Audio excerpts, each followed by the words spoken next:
طب دلوقتي انا غسالتي في البيت موجوده ومش عارف البلي بتاعها بايظ ولا سليم، ومش عارف الاكس بايظ ولا سليم. بصوا كده معايا، انا هركب دي تاني اهي مكانها. كل اللي انا بطلبه من حضرتك ان انت، طبعا الغساله دي بتبقى متقفل النص ده فوق، ان انت لف لي الحله كده اهو جامد. سامعين كده صوت البلي واضح جدا ان البلي بايظ، والحله فيها رفه جامده اهي زي ما انتم شايفين. تمام.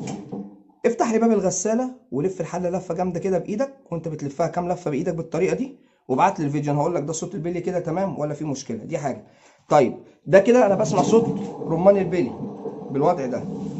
طيب لو انا عايز اعرف الاكس فيه مشكله ولا لا، لو انا مسكت الحله كده تمام وعملت ايدي كده اهو، شايفين البوش ده كده؟ البوش ده بيقول ان كده الاكس ده، الاكس والبلي منتهين. البوش ده كل ما البوش ده كان قليل قوي، كل ما نقول ان الاكس كده كويس. البوش ده بيزيد قوي، يبقى كده الاكس للاسف بيتضرر. الحق غسالتك او الحقي غسالتك، ما تخليهاش توصل للمرحله دي ابدا. لف الحله كده اهو، لو انت شاك ان صوتها عالي هتسمع صوت البلي صافي طبعا، والغساله مطفيه وانت فاتحه الباب. تمام يا جماعه؟ لو شايفين الفيديو ده مفيد وشايفين المعلومات اللي انا قلتها مفيده، تابعونا واعملوا لنا لايك وشير. تابعونا على صفحتنا، وان شاء الله هنوفيكم بكل جديد. واللي عنده غسالته شاكك ان الرمان البيلي بتاعها فيه مشكله او لا، تابعني على الواتساب على رقم 012 2 454 034. تمام.